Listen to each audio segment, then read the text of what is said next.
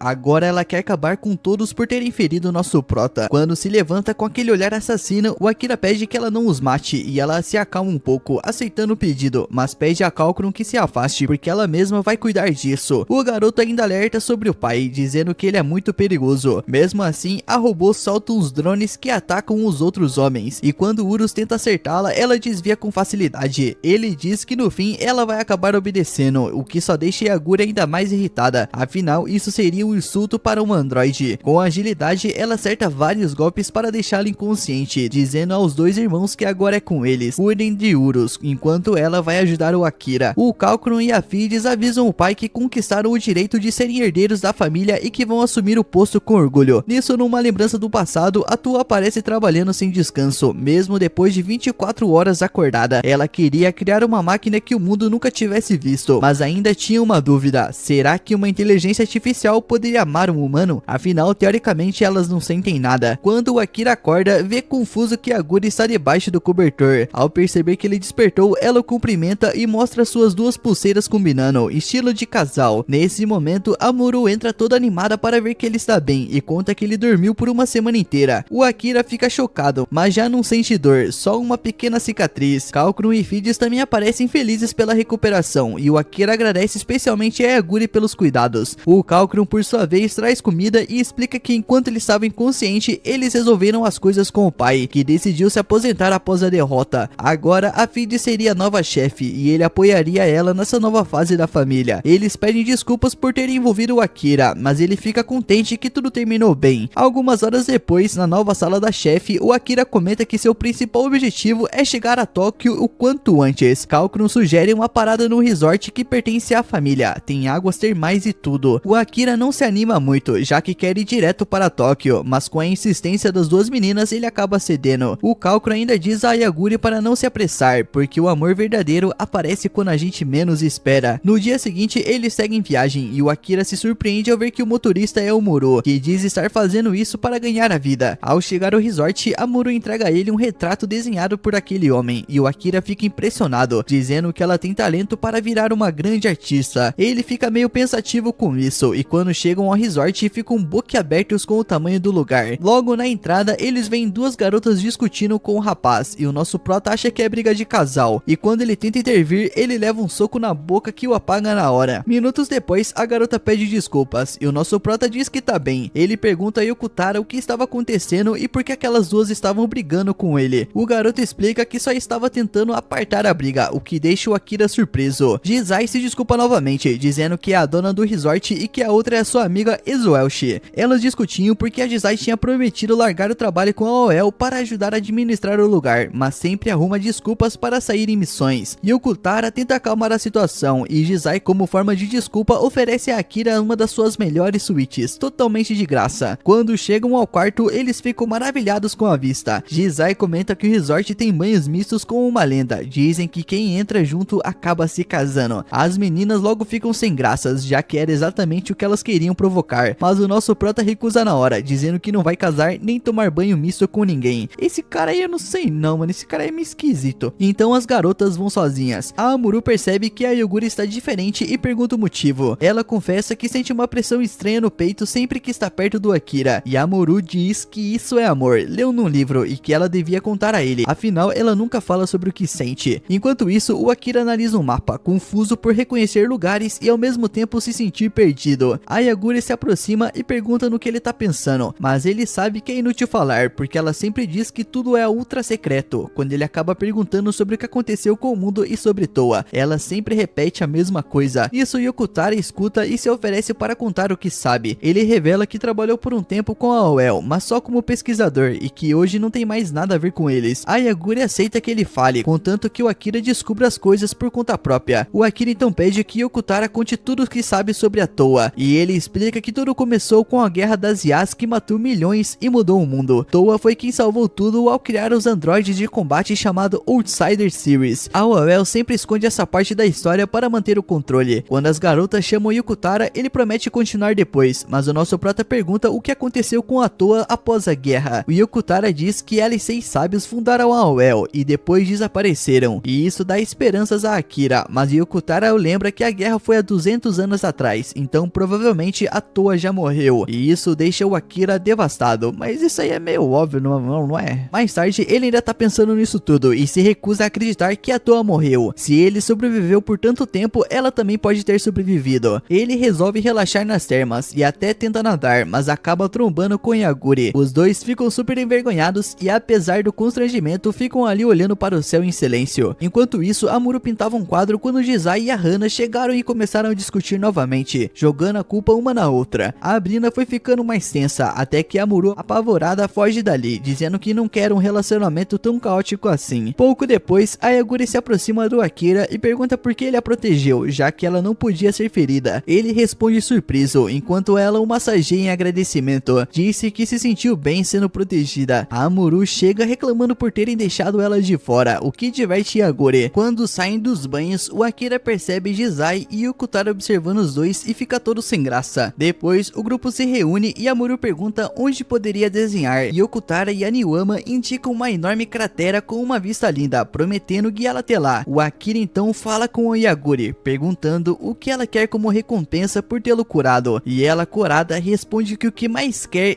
é um encontro com ele. Na manhã seguinte, o nosso prota sai para tomar um banho, mas ele acaba levando um susto ao encontrar Yokotaro e Hanama já dentro das águas termais, o deixando completamente envergonhado, ainda mais quando eles começam a perguntar se ele está preparado para o encontro que terá com Yaguri. Alguns minutos depois, eles terminam de tomar o café da manhã, e a Yaguri, após agradecer, vai se trocar, surpreendendo bastante nosso prota, já que normalmente ela sempre pede outra porção. A Amuro também lembra que naquela manhã, a Yaguri acordou dizendo que precisava conversar sobre algo importante, e a Amuro não esperava vê-la tão nervosa. Depois de um tempo, o nosso prota se despede de Amuro e Yokotaro, já que eles vão sair por um momento, mas é Hanama quem o cumprimenta antes, comentando sobre o banho inesperado que tiveram mais cedo e quão musculoso ele é. Calma lá, meu padrinho, aqui não, calma lá. A Amuro, porém, fica bastante enciumada ao ouvir isso e avisa que quando voltar, eles terão uma boa conversa. O nosso prota tenta evitar mais mal entendidos, inclusive com a Jizai, mas nesse instante vê Yaguri se aproximar na entrada, vestida com Yukutaka. Ele fica completamente fascinado com o quanto ela está linda, mal consegue falar por causa do nervosismo, e a Jizai o repreende, sussurrando no seu ouvido, dizendo que ele precisa lembrar de tudo que estudaram na noite anterior, porque esse encontro tem que ser perfeito. No mínimo, ele deveria conseguir 1 ou 2 beijos, então ela espera que ele dê o seu melhor. Enquanto isso, Hanama comenta que quando chegarem ao topo do mirante, eles vão poder ver a enorme cratera, que tem uma vista incrível, mas avisa que agora é difícil ter acesso ao local, pois recentemente encontraram ali um depósito de minerais preciosos. É Yokotaro quem deduz que a UEL está interessada nesses recursos, e Hanama confirma, dizendo que planejavam escavar toda a área, mas ela não permitirá porque sabe o valor que esse lugar tem para a Jizai, embora também não possa contar para ela os planos da UEL. É por isso que a relação das duas é sempre tão tensa. O nosso prota, por sua vez, está lá caminhando todo envergonhado ao lado de Yaguri, sem saber muito bem sobre o que conversar, e esse aí é um problema que todo mundo tem no primeiro encontro, né? Principalmente nós homens.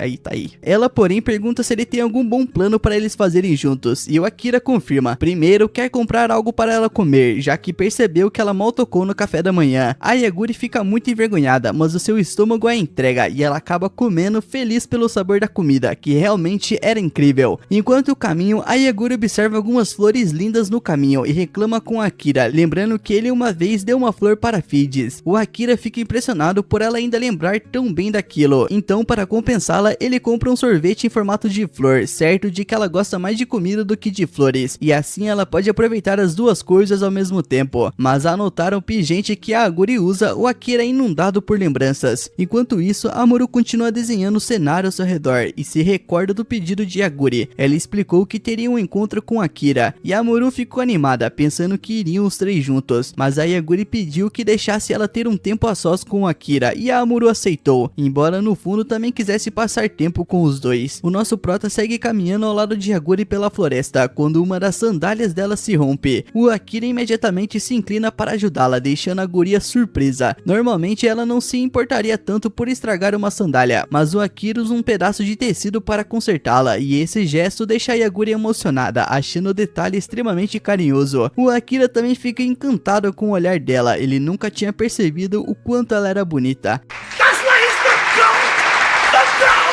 Chega até dizer isso em voz alta, fazendo a guria corar por completo. A Amuro, por outro lado, admite aos meninos que no começo achou certo deixá-los sozinhos, mas agora sente uma forte pressão no peito. Não gosta de ver os dois se divertindo só entre eles. Yokotaro explica que isso se chama ciúmes e inveja, e ela precisa confessar o que sente para Yaguri e Akira, porque é disso que o amor é feito, dizer a verdade, mesmo que pareça egoísta, às vezes é a melhor decisão. Então ele pergunta a Hanama o que ela pretende fazer fazer sobre a Jizai. Alguns anos antes, a Toa consertava o robô que o nosso prota havia lhe dado, enquanto conversava com a sua assistente, que comentava sobre o aparente carinho que a Toa sentia pelo robô. Toa então questiona se uma IA poderia amar um ser humano. A assistente nega, dizendo que é impossível ter sentimentos sem um corpo e sem a capacidade de expressá-los, mas Toa acredita que não é assim. Quando alguém é especial para você, emoções surgem naturalmente e podem evoluir até ultrapassar limites, e isso é algo que a Guri sempre carregou dentro de si, lembrando até hoje daquelas palavras. O nosso prota e a Guri chegam a um lugar que ele considera belíssimo, e ele brinca perguntando se foi ela quem causou aquela grande destruição no passado. A Yaguri confessa que na verdade foi ela e Yumi, revelando que são irmãos. A Yaguri, envergonhada, pergunta o que ele pensa sobre ela ser uma arma criada para destruir IAs, mas o Akira responde dizendo que ela dormiu durante todo esse tempo e os lugares destruídos ainda parecem irreais para ele. Além disso, não se importa com a sua natureza, já que ela salvou a sua vida várias vezes. A Yaguri lembra que ainda é uma arma, mas o nosso prota afirma que isso não importa. Para ele, ela continua sendo a mesma Yaguri de sempre. Ela sorri, lembrando de que aquilo é um encontro, então muito feliz pede novamente que ele se case com ela. O Akira ri, dizendo que Sua vagabunda, eu nunca te amei! Fazia dias que ela não repetia esse pedido. A Yaguri, ainda mais animada, diz que precisam tirar uma foto para nunca esquecer daquele dia. Enquanto aguardam um temporizador, a Yaguri comenta que é o momento perfeito para ele beijá-la, deixando o nosso prota completamente surpreso, mas ela ri divertida, confessando que o ama demais. E assim a foto é tirada, capturando a expressão surpresa dele e os sentimentos de ambos, que são mais do que evidentes. Alguns minutos depois, eles voltam para o hotel, onde a Jizai os recebe toda animada perguntando como foi o passeio, mas quando vê que Hanama também está ali, a atitude dela muda na hora, e a garota corre direto para a Jizai porque precisa contar algo importante. Ela revela que a Oel encontrou minerais perto da cratera e que por isso estavam construindo uma mina. Se não fizerem algo logo, todo aquele lugar também será destruído e usado para mineração. Isso deixa a Jizai completamente surpresa, e Hanama explica que ainda está na Oel porque tentou de tudo para impedir isso, mas não conseguiu, e sabe quanto aquele lugar significa para ela. Entre lágrimas, a Jizai reclama por Hanama ter escondido algo tão sério e diz que ela merece um tapa, então a menina até fecha os olhos pronta para apanhar.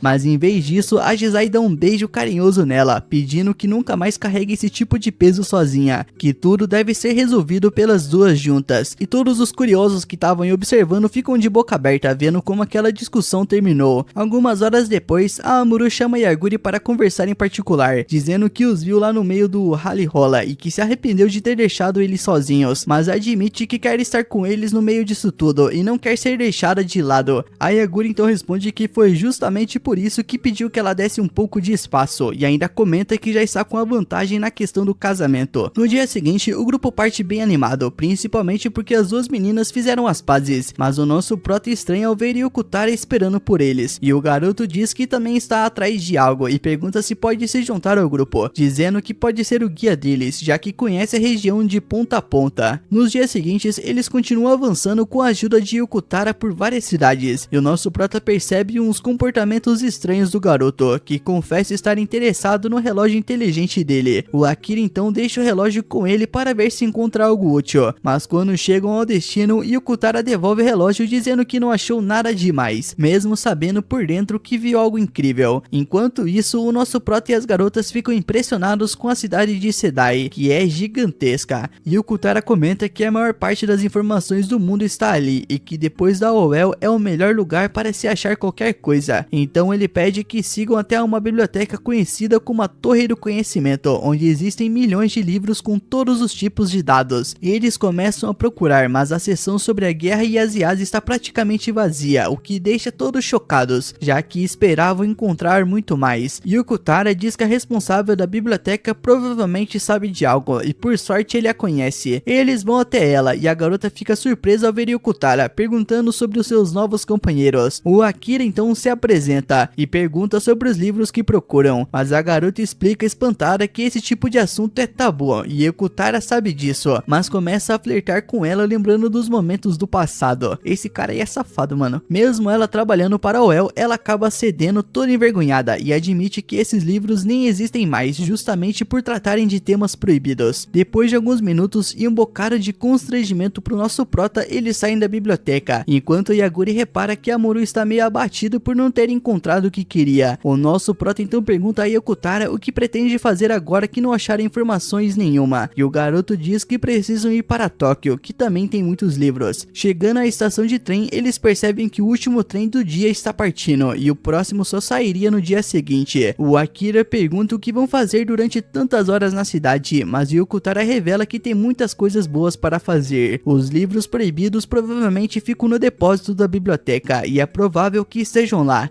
E então mostra a chave que conseguiu pegar sem que ninguém percebesse, dizendo que podem entrar quando quiserem.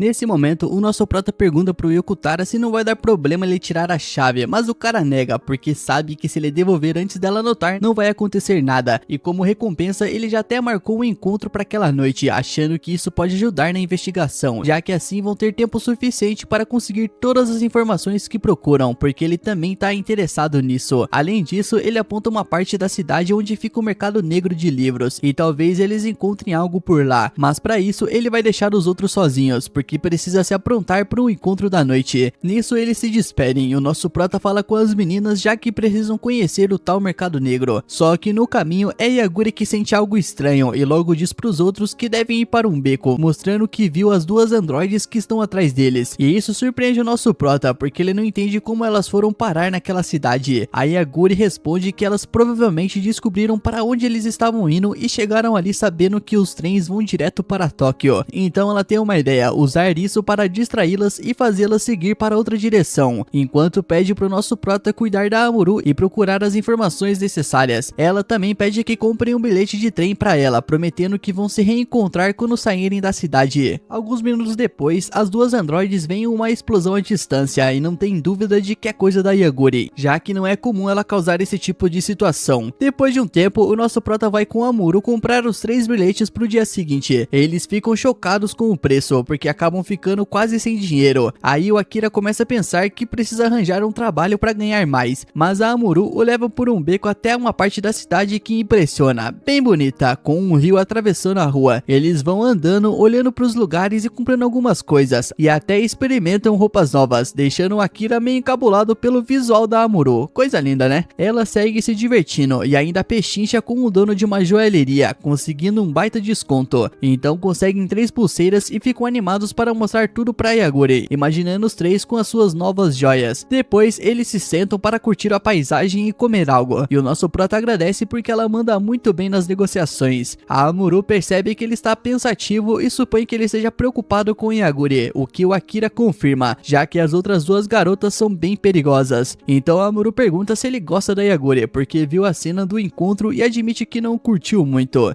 Por isso ela prefere que sejam os 3 em Welsh, embora saiba que ele ainda pensa em outra pessoa que ela nem conhece, mas ela imagina que se ele gosta tanto assim deve ser alguém gente boa, e até diz que toparia um El de 4 sem problema. Só que o nosso prota fala surpreso que não é bem por aí, porque o compromisso que ele quer ter com a toa é algo que se faz só com uma pessoa, por quem se sente mais amor, e isso deixa a Amuro meio confusa, porque ela sente que gosta dos dois do mesmo jeito, mas ao ver que o Akira não corresponde, ela acaba pedindo desculpas. Depois de algumas horas, eles seguem ao mercado negro de livros e a Amuro fica animada com várias estantes cheios de exemplares, mas o nosso prota acaba se surpreendendo ainda mais ao ver o Oburu ali, com uma barraca também. O homem admite que ser chofé não estava dando muito dinheiro e assim pergunta o que eles procuram. Então o nosso prota responde baixinho que está atrás de livros proibidos, e isso assusta todo mundo ali, porque estão atrás de livros tabu, e eles explicam que há pouco rolou uma batida da OEL, onde levaram todos os livros proibidos que tinham, deixando o nosso prota chocado e decepcionado, mas cada um dos vendedores mostra que conseguiu esconder esconder alguns livros antes da apreensão e ainda tem vários exemplares proibidos, o que deixa o Akira animado, já que o que ele procura pode estar ali. Então ele começa a olhar cada um dos livros, mas no fim nenhum serve, porque não são de temas que ele precisa. Os vendedores explicam que todos os livros levados devem estar no cofre da biblioteca, porque por culpa daquela bibliotecária gata de óculos, eles fizeram uma batida contra eles, mas eles também sabem que a moça é obcecada por livros e não deixaria queimar em nada, por isso prefere guardar tudo no cofre, valorizando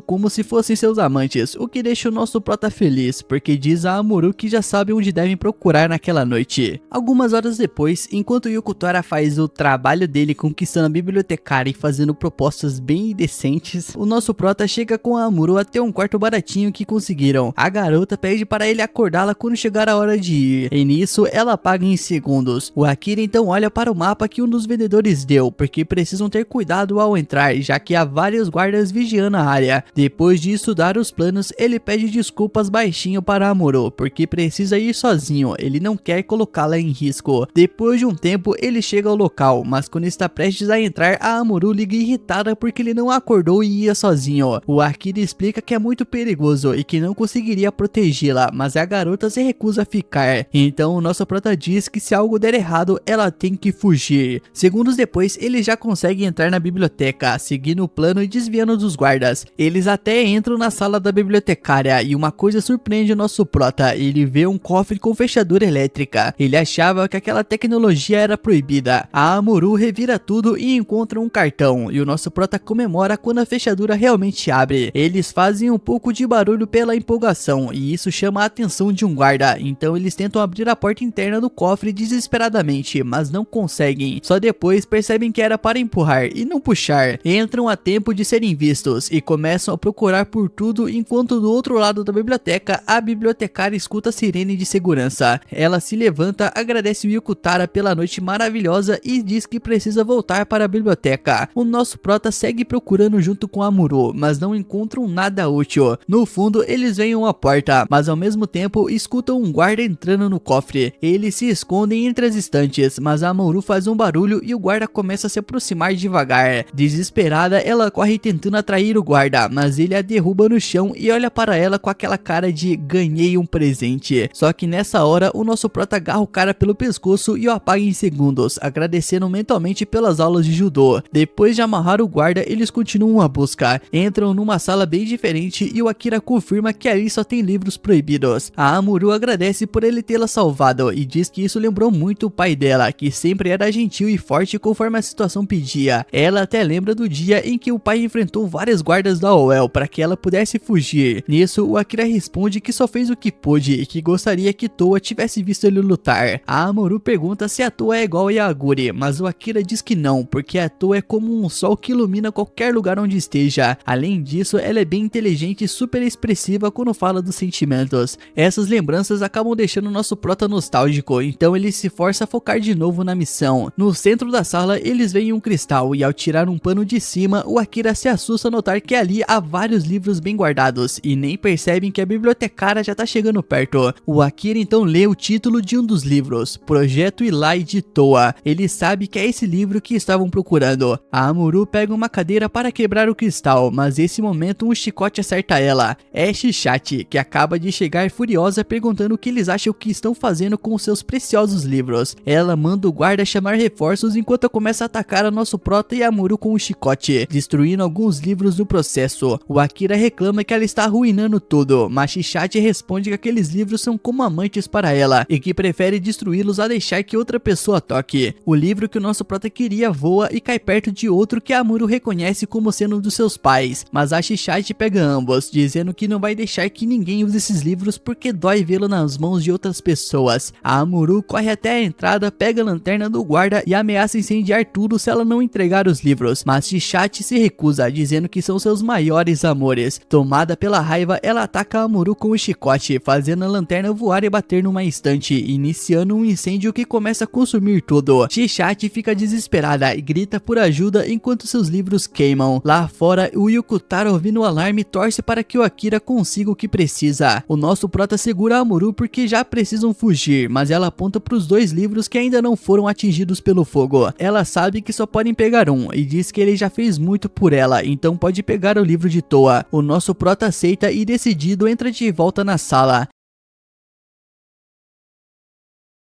Depois de alguns segundos, a Amuro desce e diz ao nosso prota que vai voltar para pegar o outro livro, mas ele se recusa porque o fogo já consumiu quase tudo e não dá mais para voltar. A Amuro olha para o livro sobre a vida de Toa e não entende porque ele não escolheu esse, já que era tudo o que ele procurava desde que a conheceu, e agora as informações que ele tanto queria vão queimar. Mas o Akira só olha para ela com um sorriso, já que ele fez a escolha certa ao pegar o livro dos pais de Amuro. Eles ouvem os gritos de Setashi porque os seus preciosos livros estão queimando, então o nosso prota diz a Amuro que precisa voltar para o hotel o mais rápido possível, mas Yokotara se recusa, entrega as bolsas para eles e confessa que a Well deve estar atrás deles, então é melhor se esconderem até chegar a hora de pegar o trem. Depois de alguns minutos, eles chegam a um galpão abandonado onde Yokotara admite que já se escondeu muitas vezes e que ali não vai acontecer nada com eles. Ele fica feliz em saber que os dois estão bem, e o nosso prota pede desculpas por dar a ele tanto trabalho, já que imagina que ele fosse muito apegado à biblioteca, mas Yokotara diz que o importante é que conseguiram a informação e o Akira nega. Porém, Yokotara aponta para o livro de Amuro, perguntando se ele acha mesmo que proibiriam qualquer livrinho infantil, e isso desperta a curiosidade do Akira, e ele pede para ver o livro, o que a garota permite. O Akira então fica surpreso com a capa, que tem o título de Sangue Especial. Ele começa a ler a história sobre as pessoas que possuíam um sangue especial capaz de expressar os seus sentimentos num piscar de olhos. Algumas até conseguiam tocar as coisas à distância, mas esse sangue fez muita gente usar isso pro mal, mergulhando o mundo em tristeza. Foi aí que 12 anjos idênticos nasceram de cristais de sangue especial e usaram seu sangue para dissipar a escuridão, a dor e o sofrimento. E isso imediatamente fez o nosso prota se lembrar do objetivo da LC de Toa para melhorar a humanidade. Então algumas peças começam a se encaixar e ele entende um pouco do que pode ter acontecido, mas ainda precisa juntar mais informações. Eles passam o resto das horas se preparando para entrar na estação de trem, espantados com a quantidade de guardas e soldados da OWL, mas com alguns artefatos conseguem passar despercebidos, apesar do medo do nosso prota. O Akira encontra seus assentos cheios, enquanto a Amuro pergunta sobre Yaguri já que não a viram. Ele está confiante de que ela está bem e pede para Amuro ter cuidado extra com o livro, porque quer que ela fique com ele, entendendo o significado e a memória dos pais dela, e isso faz a Amuro reviver aquelas emoções no coração, já que vem sentindo tantas coisas por ele. Enquanto isso, a Yaguri observa o trem partir e fica aliviada de ver que eles conseguiram sair em segurança. Ela começa a correr ao lado do trem e segue para o corredor onde nosso prota está. Ele e seus companheiros ficam impressionados por ver a Yaguri correr sem esforço e pular no trem, deixando nosso prota sem reação. A Amuro corre para abraçá-la porque sentia muita falta, enquanto Yaguri pede para nosso prota tirar o disfarce porque ele está horrível. Alguns segundos depois, eles se sentam para conversar, e a Amuro mostra o livro que pegou. Ela também tira a pulseira que compraram e dá a Yaguri para que os três tenham algo que os identifique. O Yokotara olha para o Akira com um sorriso travesso, e ele não entende o motivo. Nesse momento, uma laranja rola perto da Amuro, e um homem do lado pede desculpas, explicando que foi sem querer. É então que Vari se apresenta junto com a esposa Kazuta, e também os seus filhos gêmeos. A Amuro aproveita para conversar com um dos meninos, que está pintando algo, elogiando o talento dele apesar da idade. Ela mostra os seus próprios desenhos, deixando o garoto impressionado porque são incríveis. Nesse meio tempo, o Akira pergunta a Vari se ele é artista, mas ele nega, explicando que quem é artista é a esposa e o filho está seguindo seus passos. No caso dele, ele é guarda da UEL e precisa se mudar por causa do trabalho, levando a família junto. Vari comenta que estão viajando para Tóquio e acha que existem casais parecidos com eles também. A Yaguri diz que apesar de ser tão diferentes, eles se equilibram perfeitamente, e as crianças confirmam isso dizendo que o pai consegue fazer todo mundo entender o que a mãe diz. Então Vari confessa que quando tiver mais tempo quer se dedicar mais para cuidar dos filhos. Depois de alguns minutos, a Amuro aproveita a parada para pegar um ar e não entende porque toda vez que olha para nosso prota sente emoções tão intensas e incontroláveis. Mas o Yokotara explica que isso é amor e que ela não deveria reprimir esse sentimento. A Amuro entende porque desde que o Akira escolheu o livro dela, ela sente que tudo que ele fez é perfeito e pensa que ele é um cara incrível, mas Yuko Tara diz que esses são os melhores sentimentos e que ela não deve limitá-los. Depois de um tempo, eles voltam para o trem, enquanto o Akira conversa com a Yaguri sobre quanto ela é uma máquina fascinante. Eles percebem que o Vari está discutindo com a esposa, que ao notar que há pessoas olhando sai, deixando o Akira meio desconfortável. O Vari corre até eles pedindo ajuda para resolver um problema com a esposa. Minutos depois, eles se sentam para comer e conversar, e Vari confessa que tudo aconteceu há muito tempo porque ele pisou na bola. O Akira pergunta se foi uma escapadinha, e o Vari, bastante envergonhado, admite. A Yaguri logo fica furiosa e diz que uma traição assim merece a morte. O Vari explica que isso foi há 10 anos, quando Kazuto estava grávida e ele sentiu que ela precisava de mais atenção. A Amuro fica ainda mais irritada porque aconteceu num momento crucial, e o Vari sabe disso.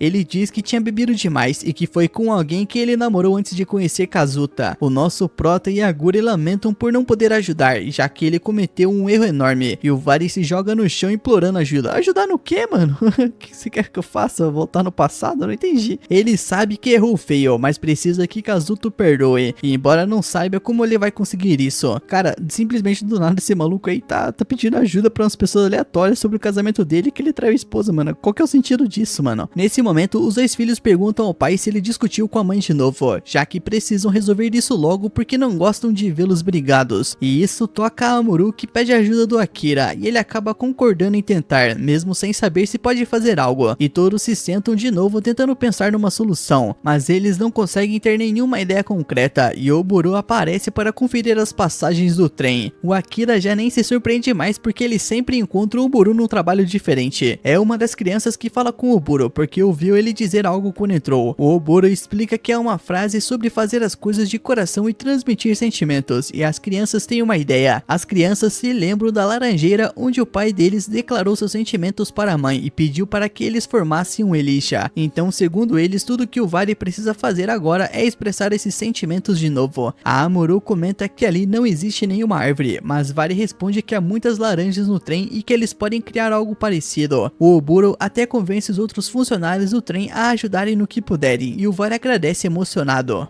Enquanto isso, o nosso prota pensa em um pedido de casamento e fica meio sem graça quando percebe que a Yaguri está observando ele fixadamente. Alguns minutos depois, os dois já estão andando pelo trem procurando algo que possa ajudar Vari, mas a Yaguri admite que não vai se envolver nessa história. O Akira não entende porque ela está tão irritada, mas é surpreendida quando uma das androides aparece e o imobiliza com uma arma. A Yaguri então ergue um dos braços, o transformando em uma arma, e avisa que está em péssimo humor para continuar aquela perseguição. O Akira logo percebe que é tudo um plano da Oel para capturar Yaguri, mas Yoami fica surpresa a notar que Hakubo não está brava como imaginava. Pelo contrário, ela toca a pele do Akira e fica encantada, dizendo que é muito macia. Ela até abraça Yaguri, dizendo que sentiu falta do cheiro dela desde a última vez que se viram. A Yaguri então ordena que a Yoami solte o Akira imediatamente, e é Hakubo quem pede uma trégua enquanto eles estiverem no trem. Ela diz que está cansada dessas perseguições e que por enquanto podem deixar as suas diferenças e objetivos de lado. Dá até para conversarem e comer alguma coisa juntas, mas o Akira, por outro lado, só quer saber de uma coisa: exige que Hakubo conte tudo que sabe sobre Toa. Enquanto isso, a Amuro e os outros continuam procurando algo útil, quando vem Kazuta caminhando na direção das crianças. Assustada, a Amuro tenta pará-la e distraí-la, mas Kazuta percebe na hora o que está sendo envolvida em algum plano. Sem querer, a Amuro acaba confessando que estão tentando ajudar a reconciliar o casal, o que entristece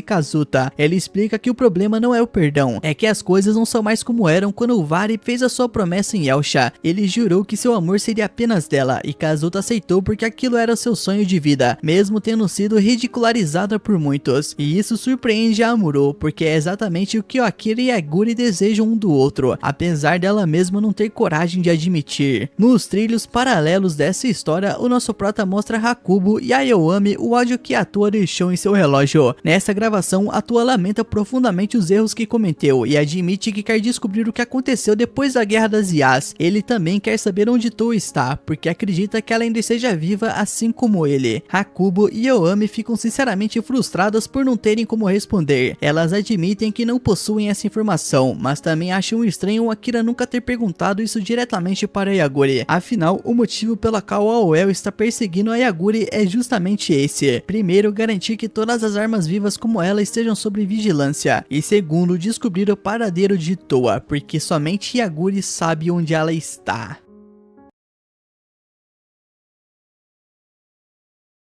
Depois de alguns segundos, a Amuro caminha pelo trem procurando o nosso prota. Quando finalmente o encontra, ela pensa em ir direto até ele, mas acaba ouvindo a conversa e para entender melhor. O Akira pergunta a Yaguri onde Towa está e o que ela está fazendo, mas a Yaguri responde que é segredo absoluto e não pode contar. E isso irrita o nosso Akira, porque ele não acredita nessa desculpa e não entende porque ela não pode falar, já que ele quer saber o motivo. Então ele mostra um brinco, lembrando da promessa que fizeram, e Yaguri pede para ele colocar, confessando que fez uma promessa com Towa e espera para poder contar tudo um dia. Isso deixa o nosso prota surpreso, enquanto a Amuro observa de longe, desapontada por estar sendo deixada de lado de novo, enquanto os dois continuam criando sentimentos um pelo outro. Depois de um tempo, o nosso prota observa a filha de Vari desistindo com um nó na garganta, o que acaba divertindo eles. Ele confessa que não esperava que ainda mantivessem a tradição de pedir alguém em casamento com um buquê de flores, enquanto Hakubo comenta que é uma tradição antiga. O nosso prota também percebe que ela está conversando com Yukutara, perguntando como ele está se virando depois de deixar a Oel. O garoto responde que ele tem os seus contatos, e o nosso prota supõe que ele já se conhece há algum tempo. Ao mesmo tempo, ele percebe que Yaguri continua distante, e Amuro percebe como ele olha para a garota, mas ainda assim incentiva o menino que está do seu lado, que mostra para ela o desenho que fez para a mãe. Enquanto isso, o Hakubo se aproxima comentando que eles parecem ser ótimos artistas, especialmente a Amuro, dizendo até que sente um aroma especial vindo dela. Enquanto isso, Yoami continua bebendo no bar e reclamando do comportamento da irmã. Ela não entende como podem ser irmãs e agir daquele jeito, lembrando do dia em que acordou e viu a Towa olhando para elas como se fossem a sua única esperança, acreditando que iriam salvar o mundo. E isso a encheu de esperança, mas depois a Towa desapareceu com Yaguri sem dizer nada, deixando ambas para trás. Yoami não consegue entender como alguém assim pode ser considerada sua irmã. Apesar de Oboro tentar animá-la, a Yoami lembra que nem está cumprindo as suas obrigações. Enquanto isso, Vera e todos os outros caminham com o vagão do trem. Com um buquê de flores, ele se aproxima de Kazuta, pedindo que permita que ele jure novamente que vai amar somente a ela. A mulher surpresa responde baixinho que ele não entendeu nada. Quando a filha se aproxima, ela força um sorriso dizendo que gostou de tudo, mas o garoto percebe a expressão verdadeira. Enquanto isso, o nosso prota Yaguri trocam olhares felizes depois de uma reconciliação, embora fiquem morrendo de vergonha.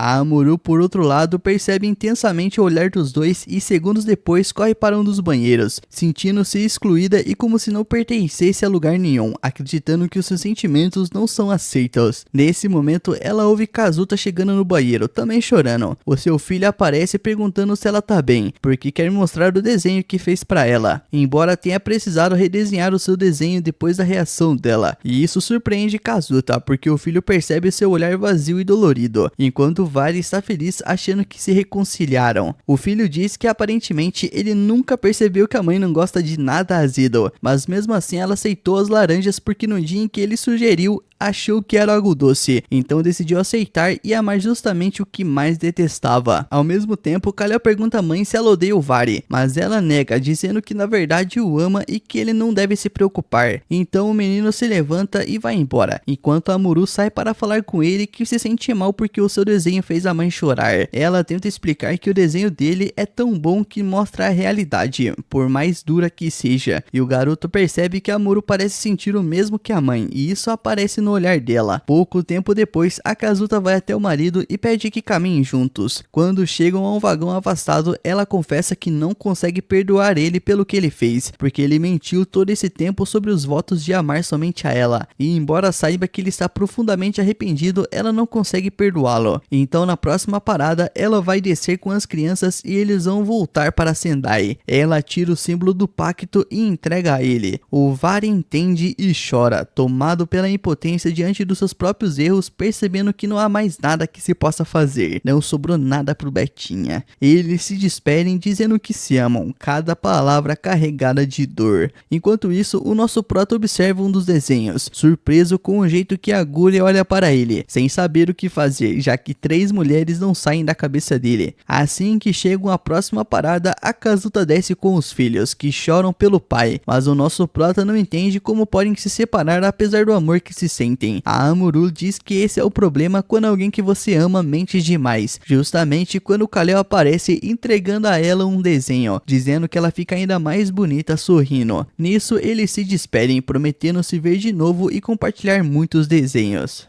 Depois de alguns minutos, Obura avisa a Yoami que logo chegarão ao último destino e que ela deveria limpar um pouco a cabeça. Um tempo depois, eles chegam à estação e descem. O nosso prota não entende o que estão fazendo em um lugar abandonado e por que Yoami precisa lutar contra Yaguri. Hakubo explica que não há nada que ele possa fazer e que ele não deve interferir, porque Yoami tem os seus próprios motivos. Enquanto isso, Yaguri desafia a irmã para uma luta e as duas começam. Yaguri respira fundo, percebendo que não há mais escolha. Ela se aproxima lentamente mesmo com os circuitos falhando e diz que tudo começou anos atrás, quando um grupo de cientistas decidiu criar androides com emoções reais. Eles queriam ultrapassar os limites da inteligência artificial, criando seres capazes de sentir, pensar e amar como os humanos. Entre esses projetos estava Toa e o verdadeiro Akira. Ela explica que o verdadeiro Akira morreu durante um ataque inesperado de uma entidade desconhecida, algo que nem mesmo os cientistas conseguiram explicar. Toa, que era uma androide avançada criada para proteger humanos, tentou salvá-lo, mas chegou tarde demais. Devastada, ela mesma levou o corpo dele até os pesquisadores, e foi ali que decidiram fazer algo proibido: copiar a sua consciência, suas lembranças e seus sentimentos. Tudo, não para trazer o verdadeiro Akira de volta, mas para preservar aquilo que ele deixou para trás. Yaguri revela que ele, o Akira atual, não é uma cópia simples, mas a continuação do que o verdadeiro sentia. As memórias são dele, mas o coração que interpreta essas memórias é próprio. Ele não é um impostor, ele é a pessoa que o verdadeiro Akira queria que Toa tivesse ao lado. E foi por isso que ela nunca contou a verdade, porque temia que ao saber ele rejeitasse a sua própria existência. Exatamente como está acontecendo agora. Logo atrás, a Yoami observa tudo em silêncio, com a espada ainda na mão, mas hesita. Até ela percebe que aquilo ali é grande demais para ser ignorado. Hakubo tenta se aproximar, mas Yaguri ergue a mão e pede que ninguém interfira. Akira, no entanto, continua mergulhado no vazio, tentando processar tudo. Ele se lembra dos risos e conversas com Toa, do calor que sentia quando ela o segurava, de como seu peito apertava quando ela sorria. Ele sabe que aquilo tudo era real, mas agora se vê preso entre o que é humano e o que foi programado. Yaguri então afirma com a voz tremendo que a Toa o amava, não como uma cópia, mas como alguém novo, alguém que escolheu proteger. Ela revela que a última mensagem de Toa antes de desaparecer foi justamente sobre ele: cuide dele, ele é mais humano do que eu jamais fui. E esse, meu mano, foi o resumo desse episódio, hein? Caramba, hein, cara, fiquei em choque com esse plot aí, mano. Eu não esperava que ele era um robô, cara. Você esperava? Eu não esperava, mano. Se bem que fazia meio sentido, né? Então, se você gostou, deixa seu like, se inscreve no canal, ativa as notificações para não perder a próxima parte. E se você viu até o final, comenta a palavra aí, fraude, nos comentários, para eu saber que você é brabo e ganha um coração. Tamo junto, meu mano, e lembre-se, o Dres Animes ama você. Hype o vídeo.